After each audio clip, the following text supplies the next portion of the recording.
fans, welcome to the best Rangers podcast in town. I am Andrew Chelney alongside Nick Zararis, and we are Liberty Blue. We scream about the Rangers so that you can save your voice. That's how deeply we care about you, and we appreciate that you've joined us for the ride. This is episode 41, live on Twitter, Twitch, and YouTube. Full video will be up on our YouTube page, Liberty Blue Podcast, and the audio version will be available wherever you get your podcasts as well. Search Liberty Blue on your favorite podcast platform, and it should be there.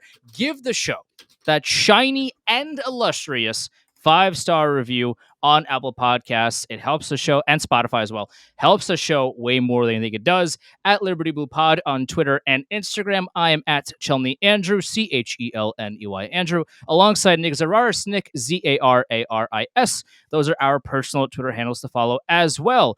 Nick, maybe the Rangers are okay after all, huh? Hey, it's a crazy how fast a week can change things. You play 4 games in 6 days. You take care of business in all 4 of them. You play pretty resoundingly well in all of them. You blow 2 teams out. You take advantage of what's in front of you. It's similar to kind of what happened last year after the deadline, where the Rangers went on that stretch where they went, I believe it was 10-1-2 the first 13 games after the deadline, and really put it on. And the one pushback you would get from people was, even though they were playing well at 5-on-5, they weren't beating good teams. You can only beat who's in front of you, whoever's on your schedule. All you can do is play who's in front of you. You beat the bad teams handily. That's all you can do. You want style points? They gave you style points. They did the tic-tac-toe stuff over the weekend. They absolutely bullied the Predators. Like, I genuinely felt bad for the Predators by the end of that first period. Like, they dragged UC Saros on his day off into that game, and the first shot he faces beats him over glove hand. Like, at that point, you might as well just, there's nothing you can do at that point. You running clock, no penalties. Like, let's keep it moving here. Like, Sam Rosen wanted a mercy rule. Yeah, no. When you're getting bullied by Sam and Joe, who are like, they never call anybody out ever for playing poorly on either team. When you're getting made fun of by Sam and Joe, that's when you know it's not your day. Sam and Joe are the most mellow, kind-hearted. Like, no matter how bad the game is going for one team, they've always got something nice to say about somebody. They made sure to give David Poile David Poile, great hockey man. They gave him that midway through the second period. Even though, one Stanley Cup appearance in 30 years and a whole lot of mid in Nashville and a whole lot of, we're good enough to make the playoffs, but not good enough for anything else. Andrew, whole lot of mid in Nashville. We ride with mid now. The weed today is too strong. That'll have you asleep. We ride with mid, Andrew. I guess so. I guess we do. Well, the thing about this past week is that, they didn't just win. Well, in Washington, they kind of almost blew it, but they won. So I guess it's because the goals they conceded were at the point where the game was kind of out of hand, and you could tell they weren't being aggressive offensively. Right, but so they're just, the way the Ranger style is set up, it's not going to lend itself to just turtling. Because the Rangers are not a sound, fundamentally defensive team. No, they're not. Their entire style of defense is predicated upon letting the other team shoot, getting the puck, and going the other way quickly, which is something I want to talk about because I went and did a lot of digging and found some interesting data to support that. But yeah, I completely agree with you. They let Washington back into the game, but I wasn't worried about it. Well, it got a little closer than I would have liked. Of course, the Rangers dominated the game for a whole chunk of it, and then they kind of were just like, this game is over, and then Washington was like, hold on there, we're still here and we're still trying to at least compete. I know we were sellers at the deadline, but hey, don't count us out just yet. So then they scored those 2 goals, and all of a sudden, oh boy, here they go again. But the Rangers held on, they won, all good. And then you get to Thursday, which was that Pittsburgh rematch, and they played well. Like, genuinely, they nearly played a really solid 60 minutes. There were a couple of bits and pieces here and there that they didn't look great, but overall, props to them on Thursday. They played a really solid game. And then this past weekend, I mean, if you say anything. There's not a whole lot you could say negatively about this past weekend. You beat the Pittsburgh Penguins 6-0. Yes, they were down defensemen, they were down players, they were injured. You still have to beat whoever's in front of you, as we were talking about before the show started. Like, the Rangers can't just magically put 3 good players on the Penguins and say, hey, this is a fair fight. This is how we're going to play now. Like, you can't just trade Adam Fox of the Penguins for a game and say, oh, come back here and then we'll play. You can't do that, right? So you can only beat who's in front of you. They destroyed the Penguins, and then the very next night they come out against Nashville and score six.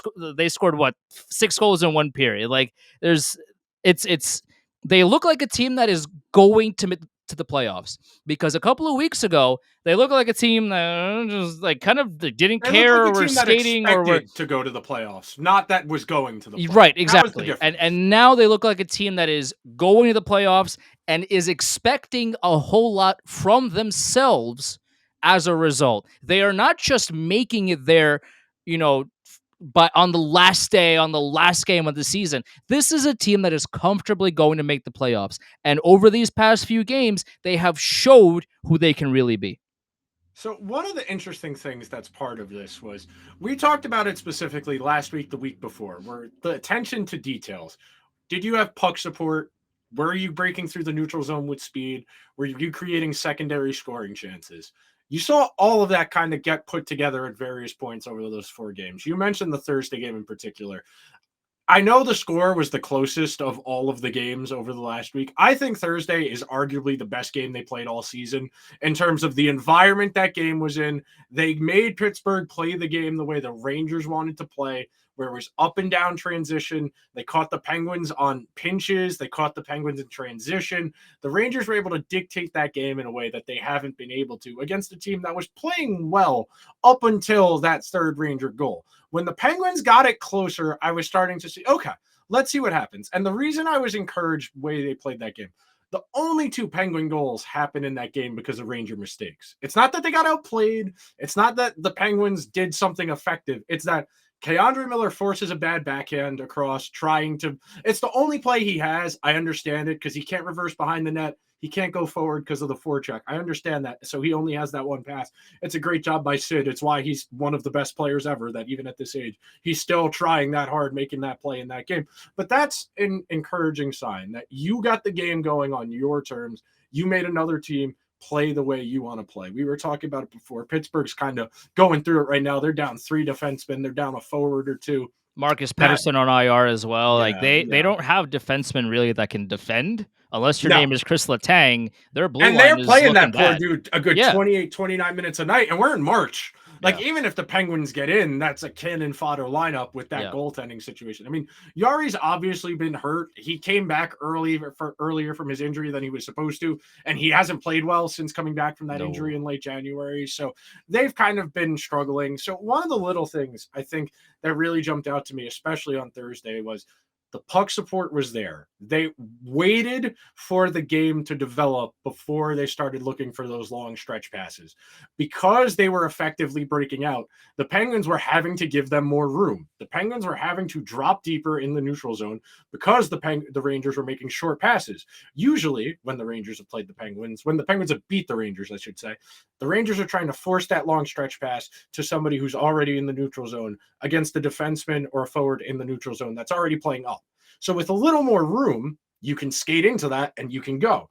Because the Rangers were effectively breaking out, they were getting hemmed in their own zone for extended periods of time.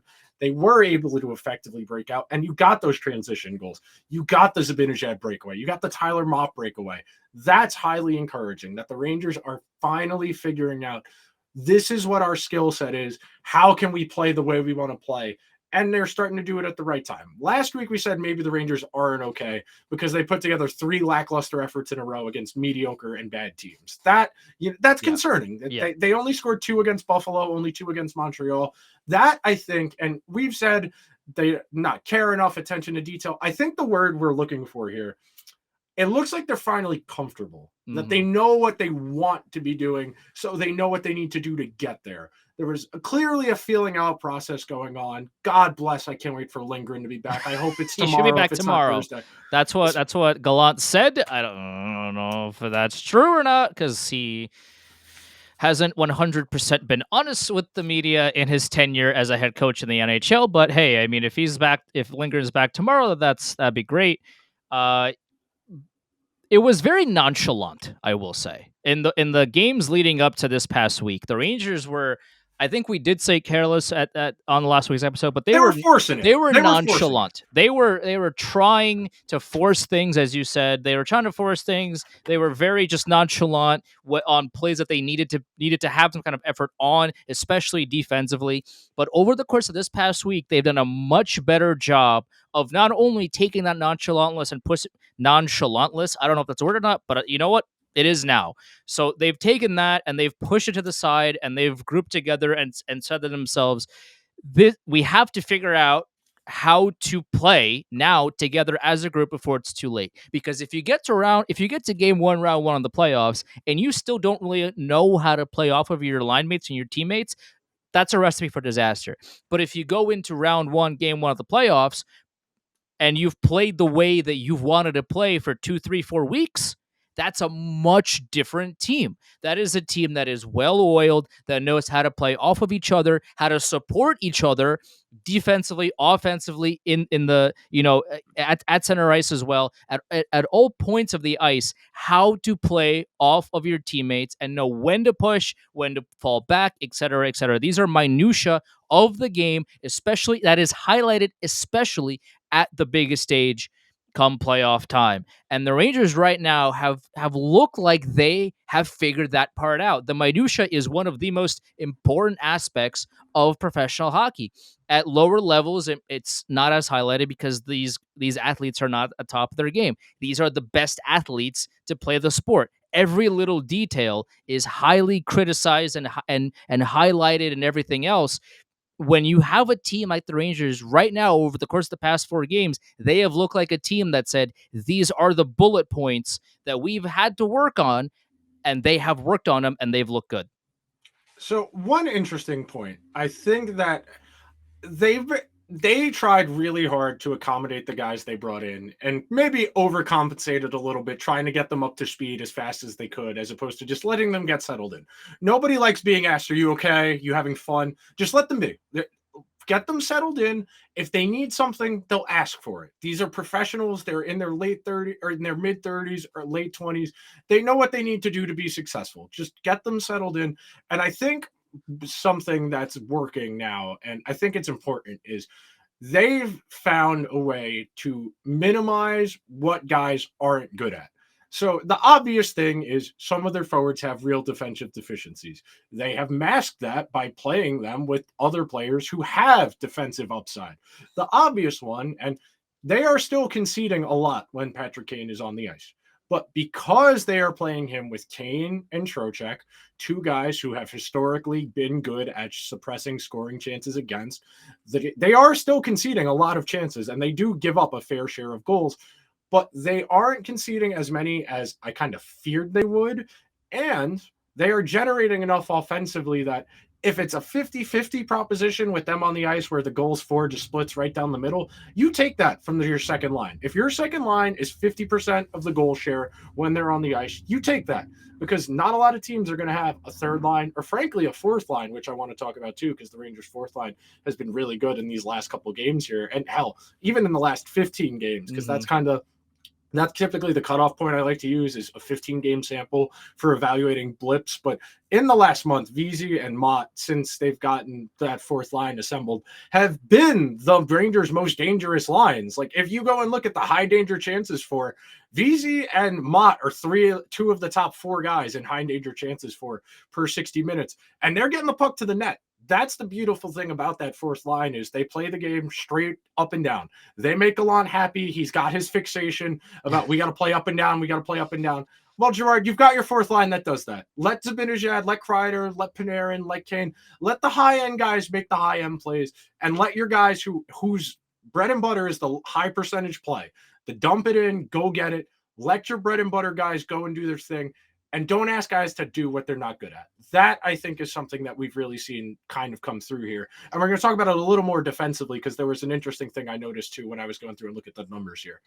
And one of the things also that we have to highlight is Barclay Goodrow.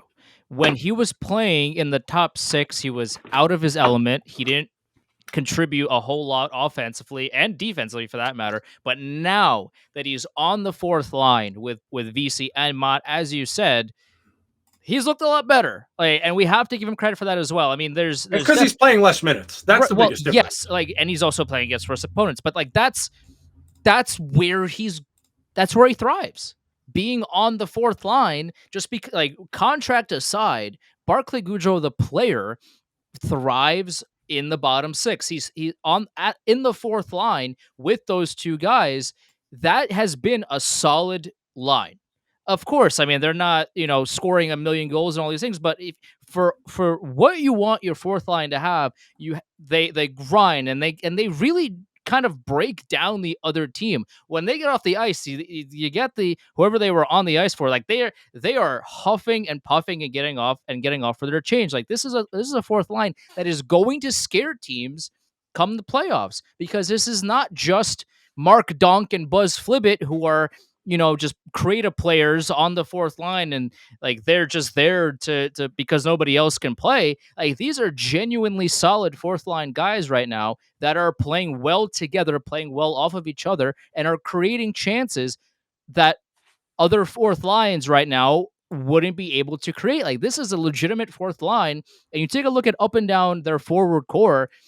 And we talked about this at the trade deadline of the Rangers getting Kane and Tarasenko, all these players, makes top six better for sure, but that also makes the bottom six better, because you can slide Goudreau down. You don't have to play him top 6 minutes. You can have your fourth liners play the fourth line. And you know what? The fourth line has looked real good. What a surprise. Yeah, no, Mott and Vesey are first and second in high danger chances since in the last 15 games. I went and looked it up while you were talking to be sure. Yeah, they are getting the puck to the net. They are jamming that puck down low. One thing I thought that kind of speaks to the way that the Rangers are finding the way they want to play. You hear me say it all the time that the Rangers' preferred defensive style is pinching the defenseman towards the middle, forcing the other team to the outside down the boards, and having the other team free reign, shoot as much as you want from outside the circles, the wall, because those aren't great chances. And the way I know that this bears out, I went and did the math and looked it up. The Rangers' worst pair, Ben Harper and Braden Schneider, they are actually not conceding particularly dangerous scoring chances against. When I went and did the expected goals divided by the scoring chances, so what each scoring chance's average value was, they grade out pretty well, which is encouraging. That tells you, even though they are conceding a lot of chances, not particularly dangerous ones. Yeah, you don't want to be hemmed in your own zone for 45 seconds a minute. That's a challenging way to play hockey. When you're on defense, it's harder. Defense is more taxing. It's more physically demanding. That's understandable. But because they are able to withstand those barrages, it's one thing because they also happen to have the highest save percentage while they're on the ice. That's because the shots the goaltenders are facing are less challenging. That's how I know all of this stuff is interconnected, because the eye test supports that and the numbers bear it out as well, which is really what's encouraging, is that everything's kind of lining up now. You're starting to see the transition play come together, because when the Rangers defense is working right, they're only conceding one or two chances against when the other team has a zone entry, and then they're going the other way quickly. And then they're getting a scoring chance pretty much within 2-3 seconds of entering the zone. That's the way they want to play. The cross seam passes, the below the goal line. And if they have to, they're an okay cycle team. But we haven't run into that issue yet. And that's one last point I want to get in here before I throw it over you. Part of what worked for them so well in these last 4 games is they played teams that wanted to trade chances because they're not particularly good defensively. And they're less talented, to be frank. Washington, Pittsburgh, Nashville. Less talented teams than the Rangers. And in a track meet against a less talented team, the Rangers were able to say, okay, we can do this. That's easy. And they've made it look pretty damn easy, making the other teams pinch in, burning them with speed, going the other way. That's what makes the next 2 games against Carolina, which is one of the most rigidly structured teams in the entire league, so interesting, is that the Rangers have shown the ability to play well in this track meet style of game. And they've historically, dating 2 or 3 coaches back, have struggled against well-structured fundamental teams.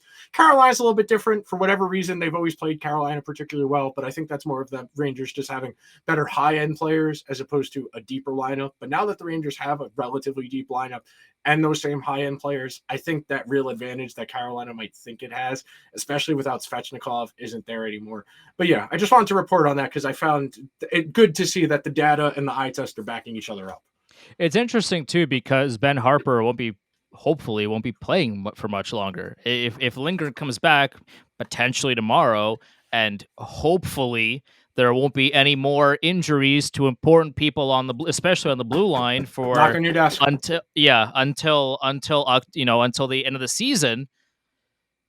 It's really good to see that, hey, like, obviously when Lindgren comes back, Fox and Lindgren don't really give up a whole lot. Keandre Miller and Jacob Trouba do, but that's It's in the same tier. It's in yeah, the same category because, again, it's not a coincidence that Trouba has been on the ice for the most scoring chances against and the most expected goals against. He's their most used defenseman. He plays the most minutes. But right. again, not particularly dangerous scoring chances against. The average Yeah, scoring chance Trouba concedes is worth 4.04 expected goals, which means that shot has a 4% chance of resulting in a goal. If that is what you are conceding, you can live with that.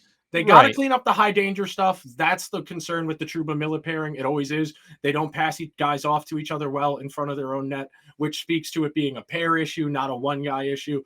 But again, Well, signs of improvement. right. And the one thing that we have to highlight is that Nico Mikkola has played really well. Like They this masked a is lot of that dude. he's played really well, and there has to be credit given to him. Like, he's not scoring hat tricks, he's not, but he's doing so many of the little things right that really have like, I don't want to say shelled, but kind of like masked the fact that Lindgren isn't there. Because while Nico Mikkola obviously isn't Ryan Lindgren, and Lindgren is vastly needed on this team immediately, please come back, we miss you. Nico Mikkola has been solid in all of the minutes that Gerard Gallant has thrown him out there with all different kinds of defensive pairings. He's done more than I feel like a lot of Rangers fans have expected him to be. Because if you remember back when the Rangers initially made that trade, Tarasenko was the biggest piece, and Nico Mikkola was, I don't want to say the throw in, but a lot of Rangers fans like didn't know what to expect, or thought like, hey, this was, a depth defenseman, a sixth defenseman, somebody who is better than Ben Harper, but that's about his ceiling. He's come in and he's been playing heavy minutes. He's played heavy minutes before the Kane trade when they were down defensemen and they needed guys to step up. He played well then. He's playing well now, and it goes. It needs to be highlighted that in the times that he's been needed to step up, Nico Mikkola has done a solid job. So while you were doing that, I was curious because I went and looked. Would you be surprised if I told you he's got the worst goals against of any of the six defensemen? Like worse than Fox, worse than Trouba, worse than Miller over the last 15 games? Because It that's what the numbers say. The it would, reason, yeah. Well, hang on. I got a point. The reason it doesn't feel like that is because the Rangers are scoring a ton of goals when he is on the ice because he is playing with Fox. And something else, and I want to talk about this in the next segment, is that the one line that's still kind of struggling is the kid line. And that's more so they've been porous defensively and they're not scoring, which some of that is just bad luck. The shooting percentage is really low. But to the point about Mikkola, a lot can be masked by the offense playing well. And that's the way this team is built. They're going to be oriented on offense. The defense is not as good as it looks on paper. It just isn't. Everybody thinks the defense is a strong point of this team. I know the it's national not. media in particular loves to highlight the fact that they've got a really good 5-6 defenseman, but on paper, yes. In practice, not No. their game. The thing for the Rangers is going to be what happens when they play a team that is willing to make that extra pass, that is going to grind them out and maintain that long zone time. Because the quick straight offense only works if you've been defending for 10, 15 seconds. If you've been in your own zone for 45 seconds, you get a clear and a change, they're going right back in and you're right back where you started from. So that'll be a real good way to see if they're making the progress we think they are, is how they play against more fundamentally structured teams like Carolina, who we're going to see really shortly. Well, the thing about Mikola, and I'm not necessarily surprised by your finding. The thing about that is he's not supposed to be a top two defenseman. So while No, he's on the ice with Fox and he's been tried with a bunch of different people, he's played better than expected. yeah. While the save percentage, as you mentioned, is lower, and but they are scoring a ton with him on the ice, so it's okay. Like, it kind of masks that he's meant to be the third pair defenseman. So the fact that he's been moved up, playing with Adam Fox, sure, but playing against other teams' top lines, top pairing, the top stars that each team has, and he's been more than serviceable, because if you do that with Ben Harper, the Rangers are going to lose 9-4 every game. Like you can't do that. But Nico Mikkola was put in a tough spot, and despite the low save percentage, as you mentioned, he's for the most part looked okay. Like he's been fine. Sure, he's better on the bottom pairing, but Lindgren has been out, and they've needed Mikola to play top 2 minutes. And despite there being some issues, for the most part, he's more than held his own, and that needs to be highlighted and praised. Okay, we're 25 minutes into the episode and we haven't talked about the goaltending yet. You got two of the best goaltending performances of the season the last couple games. Saturday was Shesterkin's single best goal saved above expected game. 3.3, pitched a shutout. Halak, second best start of the year. He had a better start back in like October against the Flyers, but that was his second best start of the season. The goaltending has been kind of meh most of the season. So it's not a coincidence that the Rangers are on this kind of nice little heater and they're simultaneously getting the best shooting and goaltending results they've gotten all season. And again, that speaks to the underlying philosophy of the team working, that because the other team isn't shooting dangerous chances, the goaltenders are more likely to save them. Even if it's a lot of volume, it's not a ton of quality. That means the defensemen can get the puck out faster, they can go to offense faster, they can score more goals because they're getting more chances on net. That it's all interconnected. Like you said in the first segment, the minutia and the details, those are all how everything works. You got to think about a hockey team like the human body, the bones, the muscles, the ligaments, the tendons, the nervous system, all these things, they all play off of each other. It's hard to be a good team if one of the pieces isn't working, if you don't have the talent, if you don't have the system, if you can't find the style to play within that system. So the fact that everything's kind of lining up, it tells you that the possibility for something really special is there. It's just a matter of capturing it now and making it replicable. It's great they've done it for 4 games. Now you got to start rattling it off where even if you lose a game here or there, which they're going to, they're not going to win the next 12 in a row. They're just, that's not the way hockey works. Sure. You got to be able to, we took a loss. Okay. You got to be able to get up from it. You can't let it snowball. That's what I'm curious to see now is how the first real game with adversity goes after this nice little stretch where everybody's feeling good about themselves. Because historically, the Rangers have not played well after going on nice little heaters. They will come out and lay a stinker, bad first period, have to play from behind. So there's a lot of little trends that all lead up to good results like this. But now that you've seen what's possible, how can you make it possible consistently?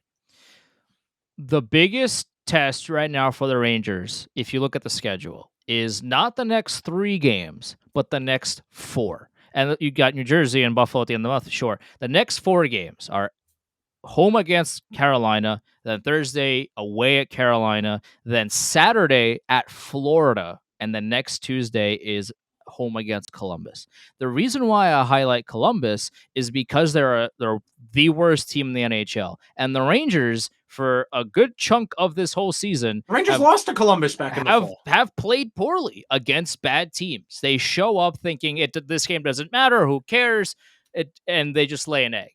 That game is important because the Rangers have shown a tendency to kind of wing these kinds of games. These next 3 games, with Columbus as an aside, it really is going to show. Don't sleep on Florida. Do not sleep on Florida. Florida has been red hot. They've won 7 of their past 10. They are desperate to make the playoffs. They are 1 point behind Pittsburgh. Same amount of games played. Florida has been on a heater. They are trying. They're clawing their way to I get they're Panthers, right? So they have to claw. They are clawing their way. I'll be here all week to a playoff spot. They're trying their best here. And Saturday's game, Florida is going to throw the kitchen sink at the Rangers, trying to win this game. They are doing everything they will do everything they possibly can to win that game. And against Carolina, you beat teams that are injured in Pittsburgh and teams that are out of it, like I guess at this point, the Capitals and Nashville. Okay, you've beaten those teams. Carolina right now is one of the best teams in the entire league. You play these next 2 games well, and that's going to be a huge statement. And then on Saturday you play against Florida, a team that will do everything in its power to get 2 points out of the game. How do you play that kind of desperate offense? How are you going to respond? This is a Florida Panthers team that is hungry, desperate. They are going to, throw hits, and they will essentially, I don't know what kind of defense they're going to play, but they will essentially try to score 11, 12, 15 goals just to hopefully win the game. So how do you respond with a home and home against one of the best teams in the league, followed by a team that is absolutely desperate for 2 points, and then you come back home against a team that is awful? These next 4 games are really going to dictate for me my kind of like how what is the Rangers mentality right now? What is going through their collective minds with after these next 4 games? Because we don't have to guess. We'll see. When they play these next 4 games, we will see what their collective thought process is. If I'm not saying they have to win all of these 4 games, probably should be Columbus though. Let's be honest with ourselves here. But they don't necessarily have to win these It's how they play. next 3 games. But if they play well, then it's fine. Yeah. They have to play well. And that's not just, scoring a bunch of goals. It's how do they support each other? Like we talked about before, the minutia of the game. If their minutia is on point and they lose 3-2 off of a shot that hits 8 people in front of the net and it goes in, whatever. But if they lay an egg like they were a couple of weeks ago, that's a problem. But if they play well together, then I have high hopes. So one last thing I want to get in here before we start wrapping up. Kid line's kind of been in a struggle the last few weeks. It's fair to say they've been really poor defensively, and because they're not scoring, it's really getting highlighted that they're not scoring enough, and the defense has been an issue. It seems like this is going to be the top 9. There's probably a line juggle at some point over the next 12 games, just because that's the way Gallant is. I would like, if there is one, to see a way if they can get the offense out of them again, because they rode a nice little shooting binge during early February when they were the only line that was going at 5-on-5. But right now, the shooting percentage, it's pretty low. It's 4, it's 6, it's 5% for Hito, Kako, Lafreniere. So that tells you they're getting a little bit unlucky. They're probably not generating as good of scoring chances against, and they got to tighten up defensively. They've had the luxury of playing with Fox the most of any of the 4 line combinations. And because I went and looked, they've got twice as much. The kid lines played 43 minutes with Fox. Every other line is 22 minutes, 21 minutes, 20 minutes. So that goes to show you that they're trying to protect them defensively, and they're still not getting enough defensively. And they have the luxury of Fox with them in the offensive zone, and they're not getting goals. Yeah, they're generating some decent looks, but without Fox, they get killed at both ends. With Fox, they can at least generate a little bit of offense, and they still aren't great defensively. So I'm really curious to see if they can get that line going again. Yeah, that's it's one of these things where we praise the kids when they do well, but that we have to also highlight the fact that, like, hey, Hito had a gorgeous goal against Nashville. Sure, like that was an awesome goal, but over the past few weeks or so, like the kid line hasn't really done a whole lot. Like they have been giving up a lot defensively, as you've mentioned, and offensively, like there's been a couple of posts and just great saves, and just like the luck hasn't been there. But if you play your top defenseman kind of glued to this one line, that should tell you, like, hey, you ain't doing much. You ain't doing so well defensively. Like Gerard Gallant isn't throwing Ben Harper out with them and says, "Hey, good luck, kids, have fun."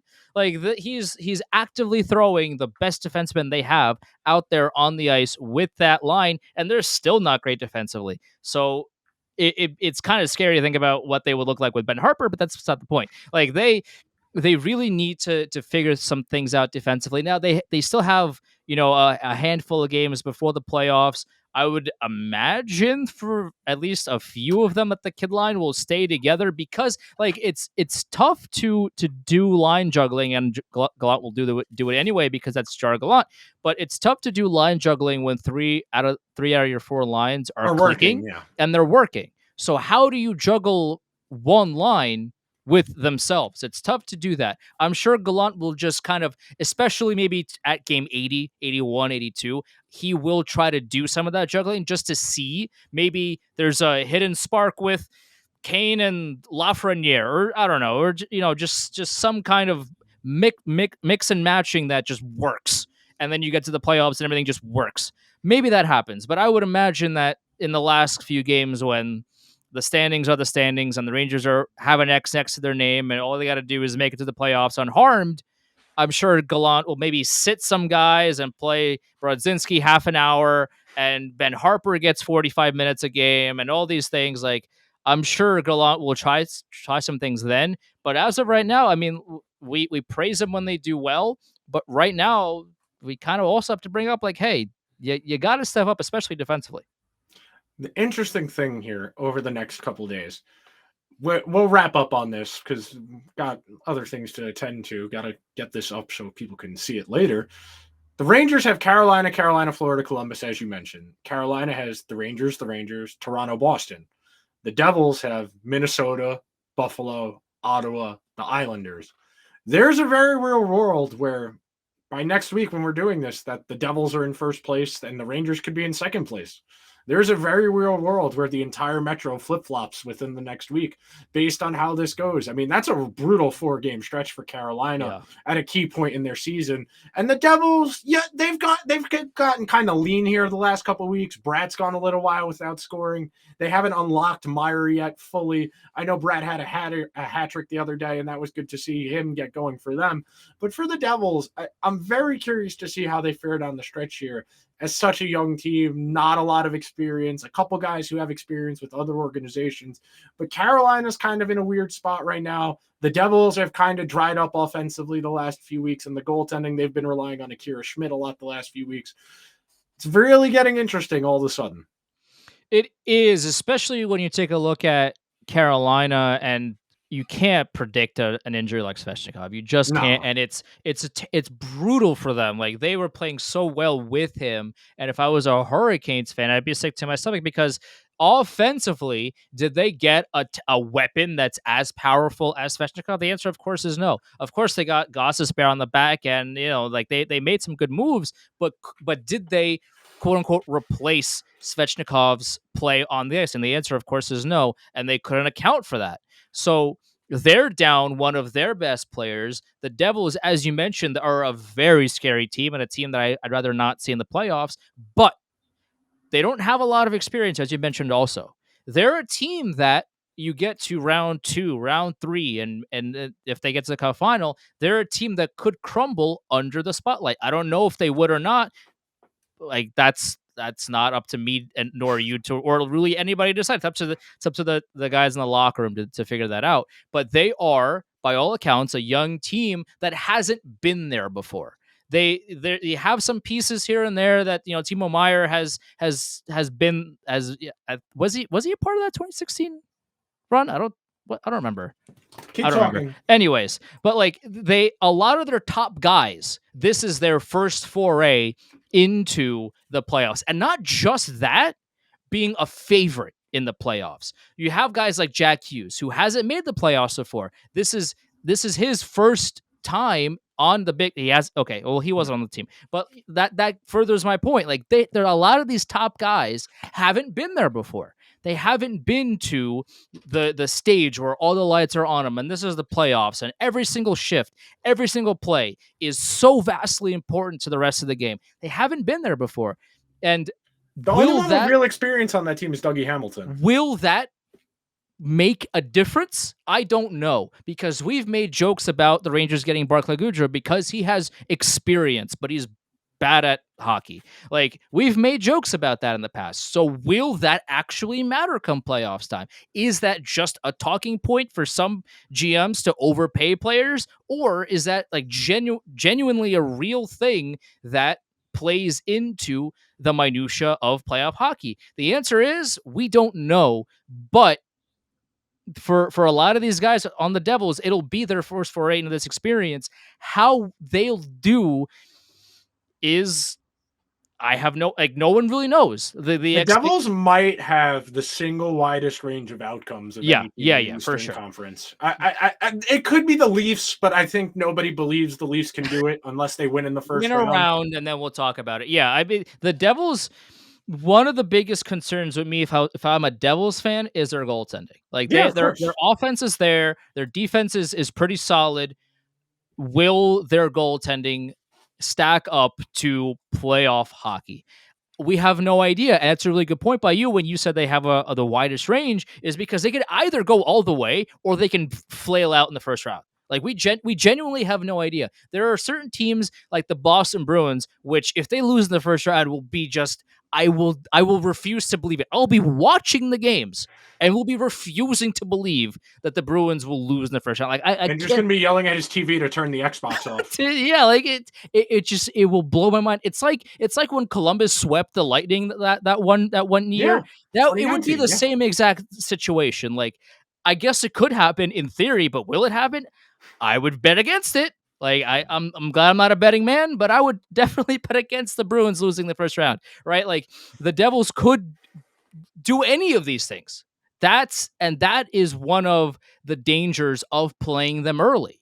Is like, hey, if they catch on to this playoff thing and they start skating circles around the Rangers, like we were afraid that they would, that's a problem. But if they play somebody else and they either barely make it to the second round or they lose, then the East is, besides Boston, wide open. Oh, I'm looking forward to it. That is the last Ranger game I have tickets to this season, is Rangers Devils on the 28th. I'm very much looking forward to that. It's going to be a terrifying experience, but it will be fun. Okay, that'll do it for this week's episode of the Liberty Blue Pod. Make sure you are subscribed wherever you get your podcast, available on all the major podcasting platforms. If YouTube's more your speed, we're over there as well. Full videos, all that good stuff. You get to see all the pretty little hand gestures and facial expressions and all that kind of stuff. Me looking over at my other monitor as I'm fact checking things Andrew says in real time. Got to be accurate, got to be doing your journalism, even if we're doing a podcast. That's right. Yeah. Boeheim's out. We made it. Boeheim's out. As a Syracuse grad that has asked Boeheim questions and has gotten not great response out of him. Yeah, it was a great run. He has his name on the court, and it'll be there. It'll be there until I don't know, probably the world ends. Until the world ends, which could be soon. Well, not the Rangers are playing good at 5-on-5. Not to get right. The world could listen. The Knicks and the Rangers are both playing really well. Something's up. Something's up. Is off. Something's gonna happen.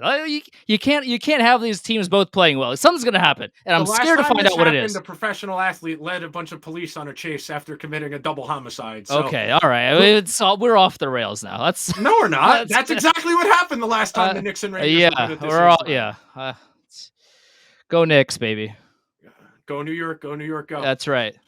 Make sure you're subscribed. Make sure you're following along on social. We'll see you guys next week. Have a